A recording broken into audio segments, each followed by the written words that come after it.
Bismillahirrahmanirrahim. Assalamualaikum warahmatullahi wabarakatuh. Hamdan wa syukran lillah amma ba'du. Hello everyone, my name is Nur Hidayah Salvianti. Saya kali ini akan mempresentasikan tentang dana yang tidak boleh diakui sebagai pendapatan bagi lembaga keuangan syariah, lembaga bisnis syariah, dan lembaga perekonomian syariah. Sebelum saya memulai presentasi pada kali ini, sebelumnya saya mengucapkan terima kasih kepada Kiai Ridho Sudianto, LC MSI, yang telah memberikan kesempatan kepada saya untuk mempresentasikan materi pada kali ini. Jadi, dana yang tidak boleh diakui sebagai pendapatan atau yang biasa disingkat dengan istilah TBDSP, yakni dana yang diterima atau dikuasai oleh lembaga keuangan syariah, lembaga bisnis syariah, dan lembaga perekonomian syariah, tapi tidak boleh diakui sebagai pendapatan atau kekayaan dari lembaga keuangan tersebut. Salah satu contoh pendapatan dari dana TBDSP ini seperti halnya dana yang diperoleh dari takzir. Jadi dalam lembaga keuangan syariah kita tahu bahwasanya juga menerapkan takzir. Nah, takzir ini adalah merupakan sanksi atau denda yang dari bahasa Arabnya berasal dari kata azar, yakni yang mengandung arti sebagai membantu atau menghindarkan dari sesuatu yang tidak menyenangkan. Nah, takzir ini diterapkan sebagai bentuk teguran atau peringatan keras. Biasanya takzir ini berupa memenjarakan atau dengan takzir dengan harta atau lain sebagainya. Kaitannya dengan perbankan syariah, takzir merupakan sanksi yang diperkenankan oleh perbankan syariah kepada nasabah yang mampu membayar tapi dia sengaja tidak membayar, sehingga bank syariah menerapkan takzir kepadanya. Juga dijelaskan dalam fatwa DSN MUI tentang takzir ini, dalam nomor 17 tahun 2000 dijelaskan sanksi yang diberikan oleh LKS kepada nasabah, yakni takzir apabila diberikan kepada nasabah yang mampu membayar tapi menunda-nunda dengan sengaja. Kemudian nasabah yang belum mampu membayar dikarenakan oleh force majeure, yakni keadaan yang mendesak dan tidak boleh dikenakan sanksi. Kemudian juga nasabah yang menunda-nunda pembayarnya atau tidak mempunyai itikad baik dalam membayar kewajibannya tersebut. Nah, takzir atau sanksi yang dalam lembaga keuangan digunakan dengan tujuan untuk lebih disiplin lagi dalam melaksanakan kewajibannya, dan dana yang berasal dari denda atau takzir dalam lembaga keuangan digunakan untuk dana sosial. Jadi pentingnya dari fatwa ini memberikan penjelasan kepada kita bahwasanya takzir ataupun denda yang dikenakan oleh lembaga keuangan syariah kepada nasabah itu dipergunakan untuk kepentingan sosial, yakni untuk maslahat umat. Untuk pengelolaan dana yang tidak boleh diakui pendapatan bisa digunakan untuk seperti halnya pemberdayaan masyarakat, sebagaimana yang dijelaskan dalam kitab-kitab Al-Fatwa, yakni dalam kitab Al-Fatwa maupun kitab An-Nawajil. Para ulama banyak berbeda pendapat tentang objek atau pihak penerimaan dana yang tidak boleh diakui sebagai pendapatannya. Yang pertama, mayoritas ulama berpendapat bahwasanya dana non halal hanya boleh disalurkan untuk fasilitas umum, yakni al-masalih al-ammah, seperti halnya pembangunan jalan raya, kemudian pembangunan masjid dan sebagainya. Namun ada sebagian ulama juga berpendapat seperti halnya Syekh Yusuf Al-Qaradawi dan Profesor Dr. Al-Qurrah berpendapat bahwasanya dana yang tidak boleh diakui sebagai pendapatan boleh disalurkan untuk kebutuhan sosial, baik fasilitas umum ataupun selain fasilitas umum, seperti halnya hajat konsumtif, fakir miskin, kemudian juga program-program yang termasuk dalam pemberdayaan masyarakat. Sehingga dalam status kepemilikan dana yang disedekahkan tersebut bahwasanya tidak boleh diakui sebagai pendapatan, hanya saja untuk kepentingan atau kemaslahatan umat saja.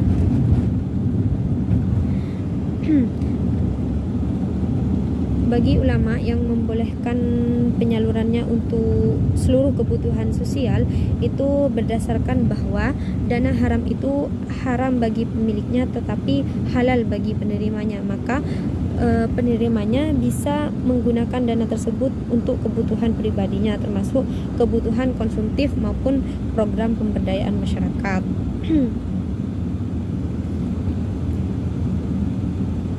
Dalam fatwa DSN MUI nomor 123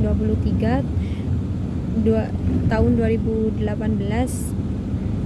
dalam prakteknya penggunaan dana denda pada lembaga keuangan syariah disalurkan secara langsung untuk kemaslahatan umat Islam dan kepentingan umum yang tidak bertentangan dengan prinsip syariah. Hal itu bisa dilakukan pada beberapa hal seperti contohnya penanggulangan korban bencana, sarana penunjang pendidikan Islam, kemudian kegiatan produktif untuk kaum duafa, fakir miskin, dan kegiatan sosial lainnya yang tidak bertentangan dengan prinsip syariah. Bisa juga digunakan untuk sarana penunjang masjid maupun mushola. Menurut Oni Sahroni yang merupakan salah satu member ataupun bagian dari MUI, menjelaskan bahwasanya kriteria dana yang tidak boleh diakui sebagai pendapatan dibagi menjadi dua. Yang pertama, harta yang haram karena zatnya yang najis, seperti halnya babi ataupun minuman keras dan lain-lainnya. Kemudian yang kedua, setiap aset yang dihasilkan dari usaha yang tidak halal, seperti pinjaman berbunga yang mengandung ribawi, kemudian perjudian, suap, korupsi, jual beli barang-barang yang najis seperti halnya babi dan minuman keras yang tadi. Nah, fatwa DSN MUI juga menjelaskan jenis-jenis usaha yang bertentangan dengan prinsip syariah, yaitu usaha yang ada pada lembaga keuangan yang konvensional seperti halnya bank konvensional, asuransi konvensional, dan perusahaan-perusahaan dengan investasi yang mengandung ribawi, perjudian dan lain sebagainya. Nah, dari hal tersebut dapat dijelaskan bahwasanya pendapatan yang dimaksud tersebut adalah bunga atas transaksi pinjaman, pendapatan dari usaha yang aktivitas pinjaman berbunga lebih dominan, artinya lebih banyak haramnya. Kemudian juga pendapatan dari usaha perjudian, barang yang merusak moral maupun mudarat seperti halnya minuman keras. Jadi dari penjelasan di atas dapat kita ketahui bahwasanya dana yang tidak boleh diakui sebagai pendapatan memiliki dua kriteria, yaitu dana yang haram karena zatnya dan dana yang haram karena usahanya. Hal ini didasarkan pada hadis Nabi yang diriwayatkan oleh Jabir radhiyallahu anhu. Nabi bersabda bahwasanya pemakan riba, pemberi makan riba, penulisnya, dan dua orang saksinya, beliau bersabda mereka itu adalah sama. Hal ini juga ditunjang dari teori al-halal al-haram, yakni teori tafrik al-halal an haram yang digunakan oleh Fatwa DSN MUI sebagai pertimbangan bahwasanya di Indonesia dalam konteks ekonomi syariahnya belum bisa lepas dari sistem ekonomi konvensional yang ribawi. Setidaknya institusi lembaga keuangan yang konvensional ini dapat dilihat dari aspek permodalannya, kemudian juga pengembangan produknya dan keuntungan yang diperoleh. Jadi menurut mayoritas ulama yang menjadi standar, jika dana halal bercampur dengan dana haram, maka pilihan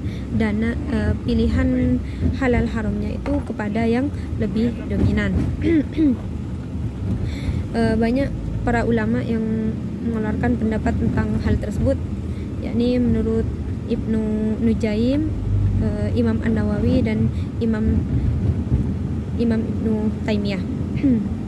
Kemudian selanjutnya sumber dan tujuan dana TBDSB.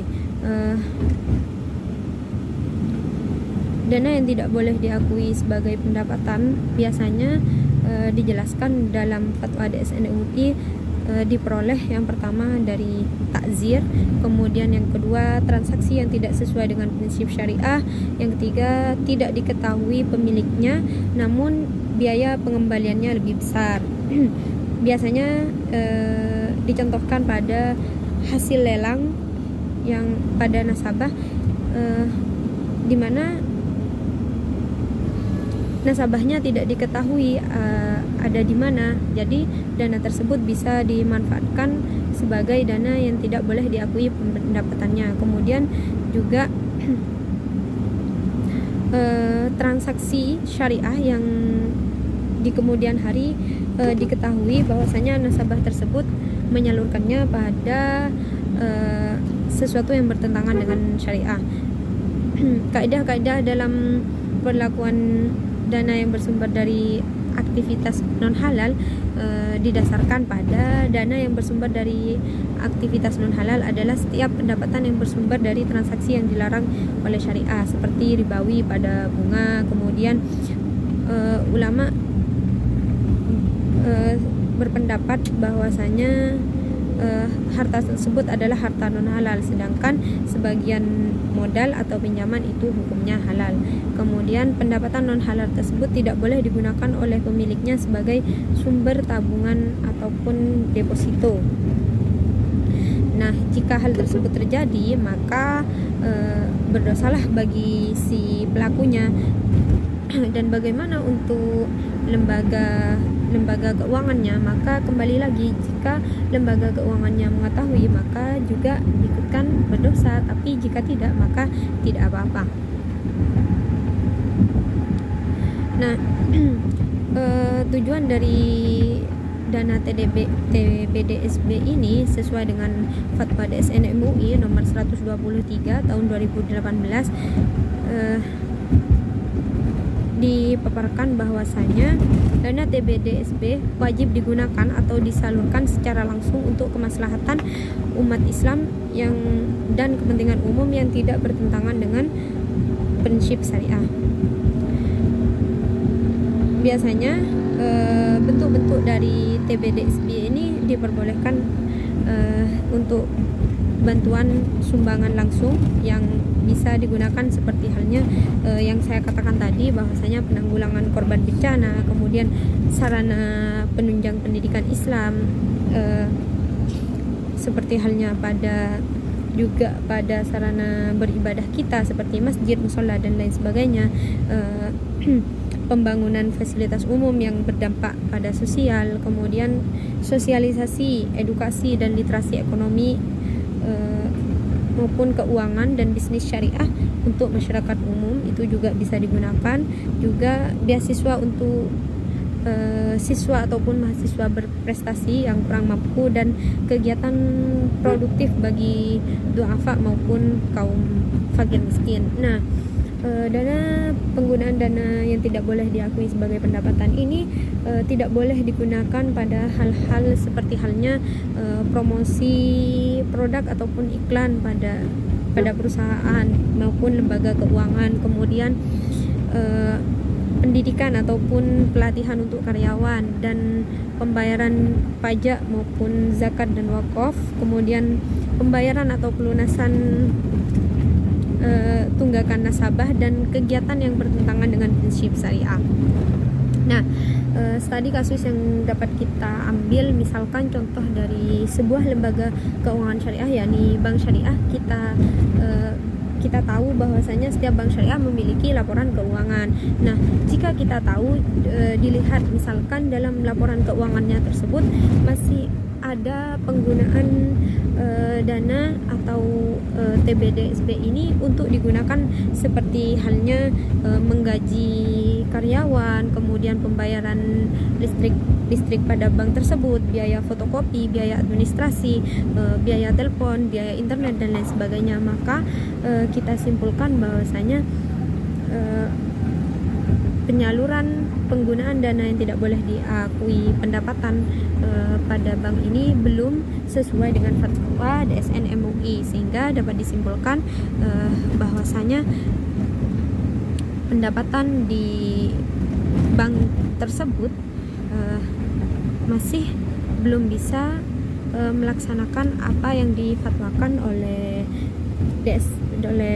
MUI yang di dalam fatwanya pada nomor 123 tahun 2018. Nah, mungkin hanya ini yang dapat kami sampaikan. Kurang dan lebihnya saya mohon maaf. Akhirul minis. Wassalamualaikum warahmatullahi wabarakatuh.